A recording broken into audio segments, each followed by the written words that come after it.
Hello, everybody. My name is Wayne Johnston. I'm an author. I have visited Dyersville for the last 30 some years. I don't know how many times, and have very much enjoyed it. I've got a new book out. The title is The Red Canoe, and there's the cover. Um, the book is about a Native American. His name is Buck, and a girl that's just about to turn 15 wanders into his wood shop, and she's in terrible trouble. And the nature of her trouble is made more difficult by the fact that it's her father's friends, and they're not really friends, of course. And they've threatened to kill Lucy's father if she tells the authorities what's happening to her. She's being molested by these cops. And so Buck takes on the whole bunch of them with the help of Lucy and this kind of semi-autistic Korean kid and another African-American kid named Booker. And together they take on these nefarious, evil people. And it's kind of complicated because there's a network of computer things that they're into. They do dark web things. They're organized. They're terrible. And one of them is a priest. His name is Chaplain Prendergast, and Chappie locates at-risk children, and then the ring of pedophiles prey on them. That's what happens. And he's been reassigned from numerous dioceses. He was in Philadelphia, then in Washington, D.C., and then when they couldn't do anything with him, they sent him, of course, like they really do and did, they sent him to an Indian reservation. So you've got a nefarious evil and a very upstanding native character, Buck. He's about 40 years old, something when this happens, and he doesn't take crap from anybody. So he's just the right person to sink his teeth into this mess, okay?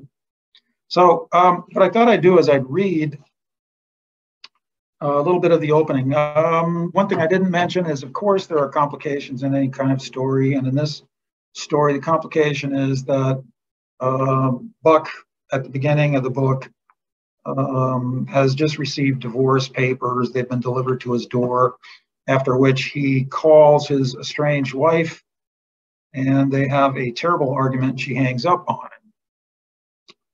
him. And despondent, he takes a revolver up into his attic office. Okay, so this is actually page 9. So I'm starting on page 9. He set the gun on the desk, chuckling to himself. Yeah, dumbass, you've gone and done it now. He lifted a quarter from the dish Naomi had put there for his spare change, fittingly, Naomi in it. A coin toss, why not? Just for shits and giggles. Heads, and he would not shoot himself. Tails, it'd be lights out. And what harm, since he was only funning? He balanced the quarter on his thumb and put the gun to his head, flipped the quarter. It arced over the desk, tumbling end over end, then fell to the blotter where it grated in circles and dropped on its side. He bent to look. Heads. Well, that didn't solve anything. So, 2 for 2? He set the quarter on his thumb again, flipped the coin, only this time, even before it hit the desktop, he was all but pulling the trigger, wincing when he saw the coin had come up heads again. He scratched his stomach, all but chuckling to himself, and said, when the going gets tough, the tough get going. Yeah, stick that where the sun doesn't shine, Sister Seraphim. God has a plan for your life, she'd said to him. Christ, how many times would he have to go through this fucking plan? The way you live terrifies me, Naomi had said. I can't take being with you anymore, not one more minute. He'd promised himself long, long ago he wouldn't rule out an act of God or the universe or whatever it was keeping him around if he was needed. Which, if what Naomi had said was true, he wasn't anymore. Thank you very much. With that thought, he flipped the coin again, though this time exerting that much more pressure on the trigger, cheating. But the coin rattled to a stop on his green blotter now for the third time. Heads. He'd gotten a heavy draw, so Naomi couldn't accidentally shoot herself with the gun, which all too commonly happened. Flipped the quarter a fourth time, bent to look. Heads. Really? Then a fifth. Heads. A sixth. Heads. And a seventh. All heads. God damn it. Just get the job done, can you? He got the quarter on his thumb yet once more. 8, his lucky number, chanted, "Come on, 8!" Then flicked the quarter so high it tinkled off the ceiling to drop on his desk, where it rattled around and around until, spent, it toppled onto its side and the pistol pressed to his temple, and squinting against the noise and violence of the coming bullet, he glanced obliquely at it. Heads. He kicked back in his chair, thought, well, he'd never fired the gun. Maybe it didn't work. He pointed the gun into the brown vinyl recliner in the corner, which he'd always hated, and said, chuckling to himself, "Take that, hombre," and pulled the trigger, blew a fist-sized hole in the headrest, the stuffing flying everywhere so it revealed a shaft of sunlight coming through the window. Jesus, he said. His ears ringing, he went to the window to look out, to see if his neighbor might have heard the shot. But nothing. Just Jerry hunched over the car there, and in the yard, the big feral marmalade he'd been feeding stretched in a swath of sunshine. He slid the gun into the center desk drawer, then locked it with the key on his keychain, and coffee cup in hand, he went down to the shop and stood in the doorway, the late morning light cutting through the leaves and the trees on the boulevard, radiant as if lit from inside. Everything, he realized, looked like that just now, a light radiating out of the abyss of his life. He shuddered. Maybe later he'd know what it was all about, his not having died up in his study. But until then, and when had he ever really found out what anything was about, he had a job to finish. The C-clamps had to come off the boat, and he could only hope the tight bond hadn't stained the wood, and that the stem-to-stern line, exquisite as it was, would eye level when, earlier this morning, it hadn't. And thinking that, and almost with a kind of reverence, he got out his tools. Well into the afternoon, he was still working, having removed the clamps and sanded away the tight bond blemishes, first on the hull and thwarts, and now he finished around the bow plate. Done, he stood in the mouth of the shop, block and sandpaper in hand, as if waiting for an apparition. Or was all of it that now? Was that what this was, one of those moments? The sun, butter yellow and filtering down through the trees at the end of his drive, wood smoke in the air, and the birds in his yard, darting and calling to each other, Beneshi, Pashkandamo, Sigan Banwanish, Okanis, Odamaweshi. In their very names were the voices of the dead, and long lost, and a late afternoon breeze kicking up in the cottonwood, shaking loose leaves that spiraled down and around like little yellow boats into the street, where just now a girl in a dirty pink hoodie stepped into them, something injured in the set of her shoulders. She lifted her face into the falling leaves, and there was something so melancholy in it. The girl in the falling leaves, hooded as if some acolyte, he stepped back into the garage to give her the moment. Only when he did, she noticed. This girl, 14 or 15, who should have been in class, probably over at St. Francis Xavier, the off-reserve school. "Hello," she called to him, just that. She was turning to go when she stopped and glanced back. "What's that behind you?" she called out. Her directness amused him. She was trying to be tough and reasonable, and he waved her closer. Up the driveway. "A boat," he said when she'd made it halfway. He stood to the side, so as she passed him going into the shop, she had a line of escape to the street. She ran her hand over the bow of the boat, gripped a gunwale, and pulled a little. "It smells good in here," she said. This more than surprised him. He was going to comment when she added, "The gunnels, did you use steam or soak them?" "Tank at another place. Trucked them over, then bent them around the forms in back there." She nodded. "Cool," she said, and he thought that would be it. She'd turn and go. When she didn't, he lit a cigarette, squinted against the smoke, pinched a bit of tobacco from his teeth. "Can I smoke?" she asked. He shrugged. "Bad habit." "I know, but you do." "Like I said, bad habit." "So?"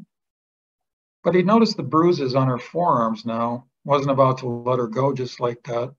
He knocked a cigarette from the pack and handed it to her, and she bent into him, an awkward moment, until he realized he was to respond with a lit match, which he did. She took a draw on the cigarette, feigning experience, suppressed a cough, turning from him to do it. "Live here long?" she asked. She was trying hard, and he felt for her. Everything about her was trying hard to be all right. Was right there in her "I'm not taking your shit" pink hoodie, the tats of barbed wire on the backs of her hands, the ratty holes in the knees of her jeans, her scuffed black boots.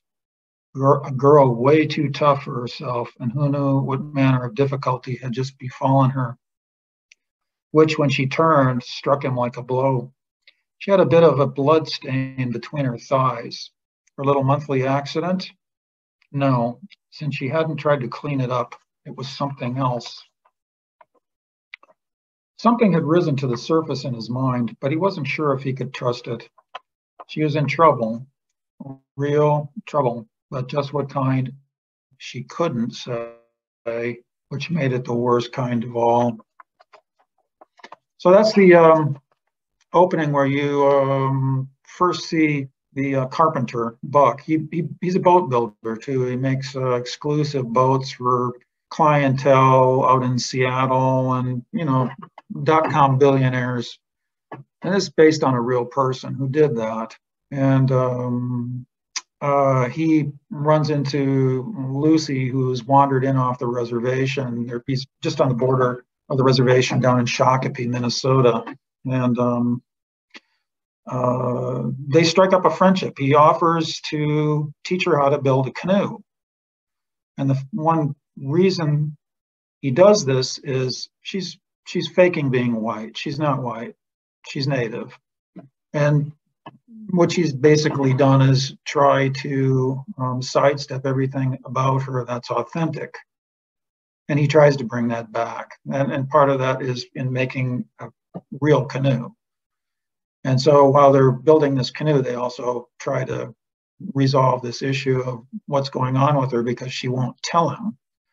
And that's ongoing. And she's got a problem that becomes much worse because as the girls that are being preyed upon are finally abused in a way that's final, these men murder them. They murder them and they bury their bodies or dispose of their bodies, which is actually something that's happened on Native American reservations. It's a real problem. The disappearance, abuse of and disappearance of women on reservations. So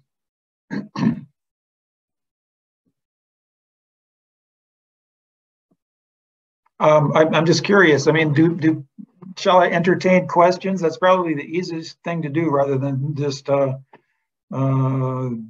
continue here with, I don't want to give you any spoilers or anything, but let's say it gets pretty bloody and pretty complicated before they finally hunt down all these people that are doing it. I mean, the point is, there's one person in particular, the father's so-called friend Arn, and Arn is really the last abuser, and he's the person that's attacked her, and that's why she's bleeding. And but Buck realizes Arn is only the tip of the iceberg, and wow, the guy that this is Buck is based on told me, he said, "Wow, you should have killed him off a lot sooner." And I said, "Well, you can't kill him off because that's how they're going to find out who the other characters are. I mean, they can't knock him off because the other guys are still out there, But So this gets kind of complicated too, because the issue of dark web and the way dark web works with these folks. And I've got friends who do NSA stuff, and they're not supposed to tell you anything about what they do. And I guess I should say that they didn't tell me anything secret, thank God. But yeah, it's pretty clear how some of that works. So I've read a book about a woman named Lissa Yellowbird. Have you ever heard of her? Yeah. And so it's really interesting. I mean, she was on NPR, and then I read the book. Paul in her library loaned it for me, and there's a lot. There's a book about her where about finding her lost sister, and she finds she finds other lost women, people who've just disappeared. Right. Canada, it's a huge issue. It's huge. It's huge.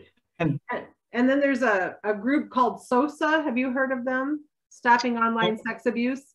Right. And they talk about the dark. I mean, these people are diabolically clever. Oh, they are, and that's why this is so complicated. It's not just an abuser who's he's a chicken hawk. And what's happened is Lucy's mother has died. Her father's a Desert Storm survivor. He's got PTSD and he falls apart. She, before the book even starts, has been in a foster home, and the father can barely take care of her. He's a wreck, but he's also a cop, and he's a good guy. And what Lucy doesn't realize is her father is onto these people. He's just it's kind of parallel, these two groups of people parallel trying to hunt these sons of bitches down. And so on the one end, there's all this stuff going on that Lucy isn't aware of, and it looks like her father's just completely dense, doesn't know anything, but she realizes later on that he's onto this too. So you're right, though, it is nefarious, and it is really well organized, and they're very dangerous people. They really are. What inspired you to take this story on then, to take this path in your story? Was there a particular instance, or? Yeah, I knew someone very well who had this happen to them. So, and I mean, you're changed for life by it. And even though her usual way of dealing with it is to say, get over it, she hasn't gotten over it at all. I mean, it's so formative that the only way not to think about it is to put it out of any kind of conscious thought at all and not deal with it at all, as though it doesn't deform your life. Well, it does deform your life. I mean, it really does. So, but the fact is, the other thing that inspired me to write this was, I was faced with having to do something about it likewise. And this is when I was only 15 years old. And I thought, I have a friend who's a Warrior Society guy, and he was actually in the National Baseball League. He made it into the majors as a pitcher, way back when. And he's really an interesting character. And I thought, well, what would have happened if Lucy had gone to him? That was a happy thought.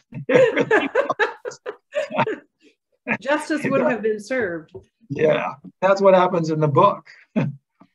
He's relentless. He is absolutely relentless. And, he has to get pretty ferocious to get to these people. But they deserve it. They really deserve it. So when you get to the end of it, you think, yeah, thank God he's finally gotten to those SOBs. And Lucy has too. She has her own part in it where she becomes a pretty tough cookie. She is tough. It's way tough. So I think all the books I've read of yours always have a sense of justice to them. What do you think makes that so important to you? Well, because I've seen all this injustice. of the worst sort. It's, tell you what, here's another, I've got a couple of other stories. One of them is already written. There's this is going to be a series. So there's already another one coming out with the same character, Buck. And I'm going to mute myself because of my dog. Sorry. Sure. Okay. So, I grew up in part on two reservations, the White Earth Reservation and the Red Lake Reservation. And I had friends and family up there. My grandfather, excuse me, on my mother's side is Native. So, I was really connected to that community. I grew up with them and I worked up on these reservations and I saw all these things happen. It was, some of it was mind-boggling. You just thought, how is that even possible that in the modern day anyone can behave like that? But they do. In the same way, what we saw that happened in Nazi Germany. I mean, this is, sometimes people do things that are just mind-bogglingly evil, and you just think, I have to say something about it. I'll give the other example I wanted to give you was, I've already done the research and the book is already written. So this is the thing I'm probably going to be editing next to get out, I think anyway. But shortly after World War II ended, there was all this research done into plasma weapons. And plasma weapons were kind of a crude form of neutron bomb. And so they did a lot of research on these things in desert areas where they, didn't have anything, biosphere around the weapons. And they needed to see, since the whole point was to obliterate living things in an area, but not have a scorched earth. And that was the point.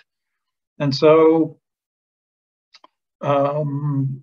what they did was they tested this thing up on Lake of the Woods, and they had an independent contractor put the test together, and the independent contractor supposedly stole $1.5 million in 1947 dollars from the Red Lake Band.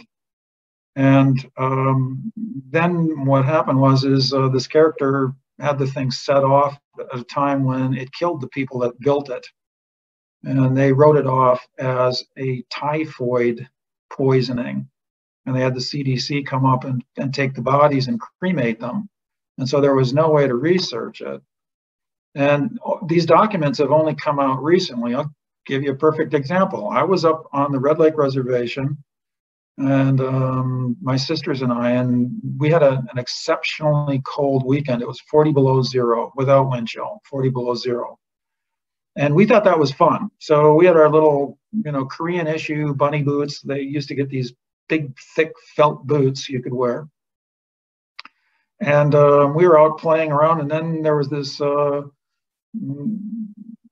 of public alarm, which was supposedly a fighter jet had flown over this area of Muskeg and lost one of its wheels. And they wanted us to go out and find the wheel. Right. So all these people who'd been ice fishing and dinging around with these old snowmobiles we had back then, these old single cylinder ski-doos that were two strokes. We all went racing around trying to find the wheel of this fighter jet. So all these years later, just 2 years ago, when they declassified all this information, we found out what that was a test of a detonation device for a thermonuclear bomb. And they dropped it in the Muskeg, and they dropped it on that day in 40 below zero weather because they were going to drop it potentially in Siberia. They wanted to make sure the thing would explode. And that's what we were looking for. We weren't looking for a wheel. We were looking for a dummy bomb with a real detonation device in it. And that was the point. So, if you grow up with that sort of thing and you see these things happen, especially with the other issues with predators on reservations, where all these people from the East Coast in particular, they almost clear cut the entire northern portion of the state to build major cities for timber for the major cities. And they did it through what was called the Dawes Act. And the Dawes Act was better known as the Individual Allotment Act. And if you had any kind of non-Indian blood in you, you could sell your land. So what they did was the robber barons, the timber barons came in from New York in particular, and they bought up all this land from people who had no idea what that meant. They had no idea. And then they clear cut the whole portion of northern Minnesota. I mean, everything up there is second and third growth now. There really isn't any first growth. So,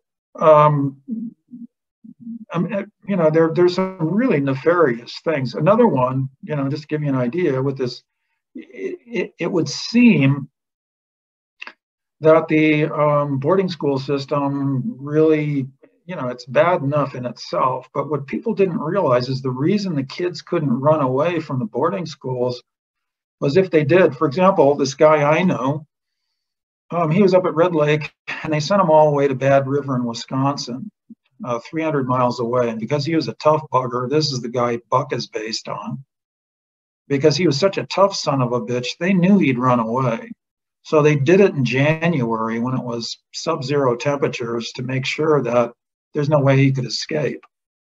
But when he finally did escape, which he did, as soon as it was warm enough, he made it all the way back up to Red Lake by foot, 300 miles. That kid, and he was young, okay, and he made it all the way up there. And when he got there, he found out that his parents were no longer receiving annuities and were starving. They had nothing to eat because they didn't get their surplus food. So what the government did is when the kid disappeared, they yanked all support from the family and starved the family. So, those kinds of things I find just... They burn your soul. They burn your... People have to know these things. And besides, I'm writing about people I know and I really care about them. And they're really lovely people, and they have really suffered, some of them. I mean, they're just, so not only that, it's a fantastic story. I mean, I can't believe it. The kid did this, in the most atrocious weather possible. He finally gets there and he finds out they're starving his family. I mean, what can he do but go back? Even though he hates it, he has to go back. And he was there. Yeah, he was there for almost 4 years. 4.5, almost 5 years. And he learned how to play baseball there. That's how he got to, that's the irony of it. There was one of the priests was a real baseball fan. And he really learned how to play. Plus, he had a natural talent, and the guy could run like crazy. He was the fastest runner in the state. And that was, of course, that's one reason why he ran home too, as he knew he could run. The bugger could run, endlessly. He really, and so his life was just. I find his life fascinating. Later on, he actually worked for the mob in Cleveland after he fell out of baseball. And he was a loan enforcer. And he's big. He's like, 6'4", almost 6'5", 250 pounds. One time he got really big. He was like almost 300 pounds, enormous. And, he'd collect loans. So it's a scary guy to have come to your house. Yeah. As he said himself, he said, sometimes these folks would wake up and there'd be this big guy sitting on the end of their bed with a handgun. And that would make you want to give up whatever you had, I think. Yeah, well, I mean, these guys had bad debts, so they kind of earned them. And they weren't paying on them. They were trying to welch out on their debts. And, Is he still alive? Yes, he is. Yeah. What a character. Oh, my God. Does he know he's the inspiration for your character? Yeah. Yeah. It's, he's really amused by it. He loves it. So you have a whole, you could have a whole series based on him. That's exactly right. And see, that's what the publisher said too. I mean, it was interesting because she said, have you thought of writing a whole series around this character? And I thought, yeah, actually I have, because not because I was trying to generate a series, just because there's so much in this guy's life that's interesting that I love. I mean, this guy is really different, you know? And then the other thing too is that makes him so funny is he had to tutor his younger brother who was, you know, he was gifted. He took achievement tests and he was absolutely unusual. And they didn't know what to do with this kid and he was being picked on. It was his half brother and they were 10 years apart. So, you know, this guy ended up getting the kid in junior grade books. And as a result of tutoring his own brother, he really took an interest in philosophy. So if you ask him about, you know, he'll tell you that he's read the Prolegomena, Immanuel Kant's, you know, condensation of Critique of Pure Reason. He's read this stuff. He's read Hegel. He's read Feuerbach. He's read Locke, John Locke. He's read all the pre-Socratics. I mean, that's what he did when he was, you know, working. When he was a drinker for a while. He was an alkie for a while. And when he stopped drinking, he read. That was what he did instead. And he's a guy with a really big, super big heart and a kind of real raw kind of faith too. I mean, it's native, but it's also Catholic. So he's an interesting kind of mix. If you go into his house, you know, as with so many natives, like my grandfather, same thing. He went into his house. He might have 5 or 7 clocks in the house, but not one of them will be the right time. You know, he's living on Indian time. It's only a facade that he's got clocks. He pays attention to them. Oh. He just does it. And it used to be hard working with him sometimes because he was really predictable. But you'd be waiting for him, and someone would say, you know, you're supposed to be somewhere at 6:30 in the morning, and that was he'd show up at 8. And you'd say, what's the deal with showing up at 8? And he'd say, well, I got up at 6, I had breakfast, and I got here, it was 8. You need one of those clocks we were looking at for one of Wayne's relatives. It's just a day of the week clock. It doesn't have time on it. It's just a day of the week. Get them for retirees because you lose track of what day of the week it is. And right. Oh, yeah, I suppose so. Yeah. Yeah. It's like we were in Africa and Asia. I think there's a lot of cultures that time is just, it's not. You got to visit Africa? Yeah, for our honeymoon. We got married. Oh, how neat. Oh, that's wonderful. 15. I've always wanted to go. Yeah. Yeah, 5 countries in Southern Africa. Namibia, Botswana, Zambia, Zimbabwe, and South Africa. That's we wonderful. Camped. Tent camped. That's great.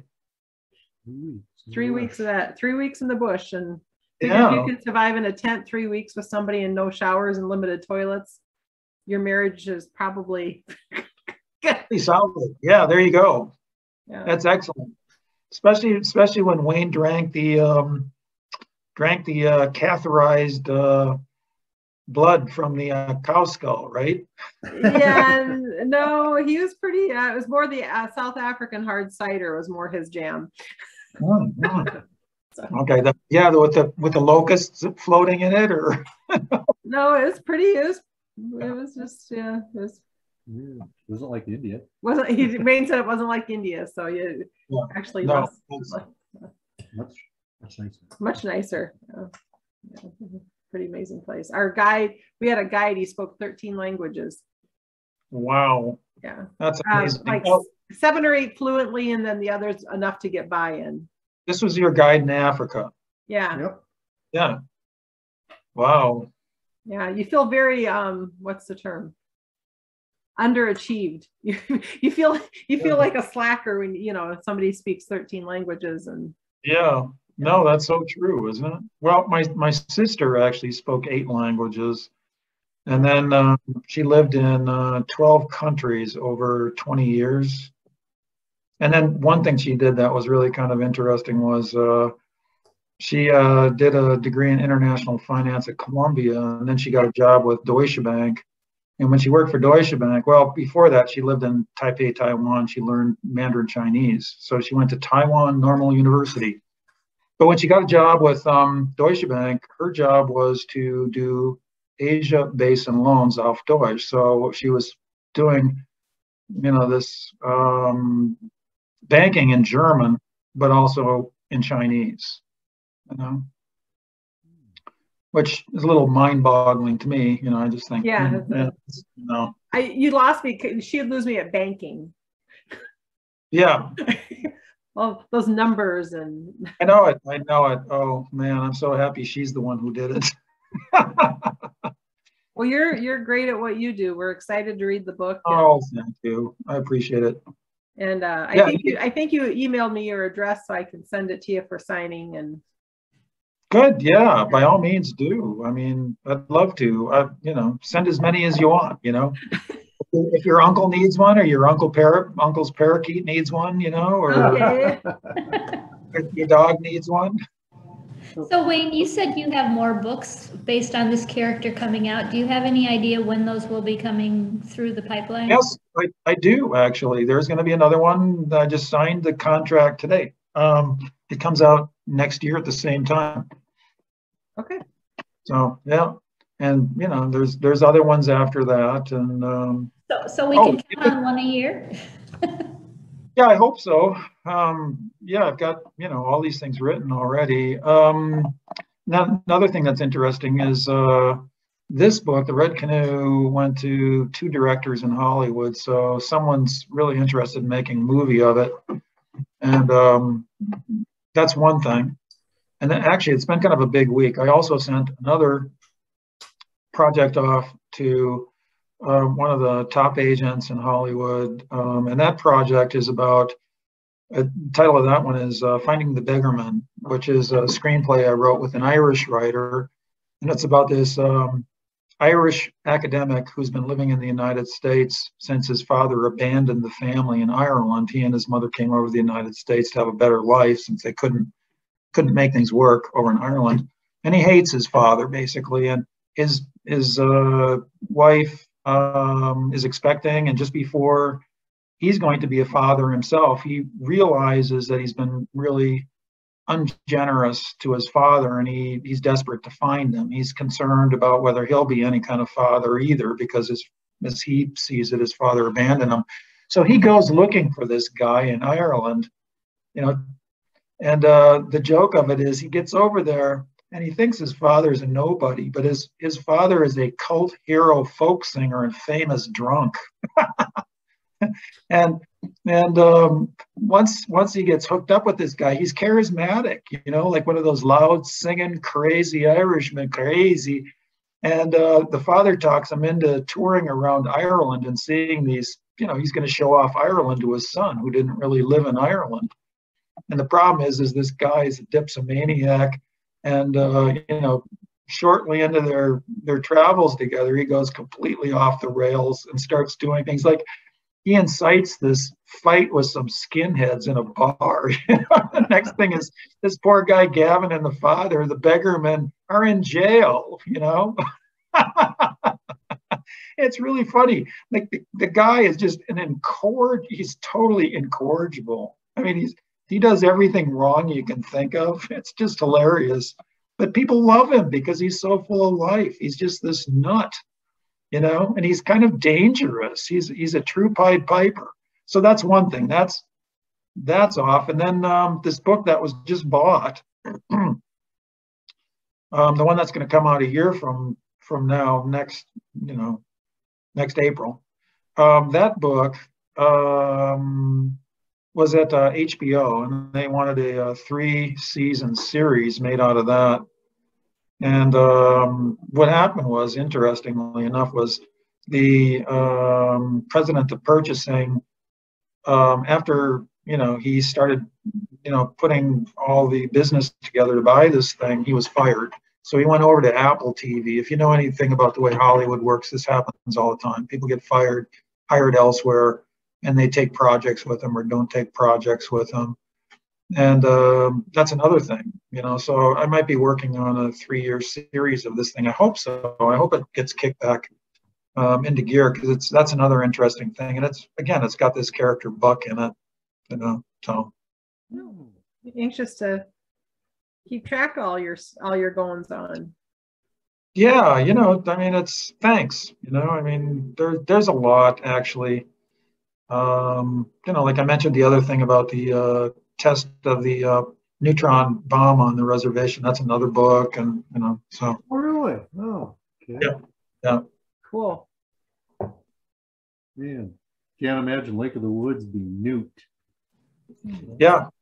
Well, it was interesting because at the time they did that, they had to build a superstructure for it because it was so heavy.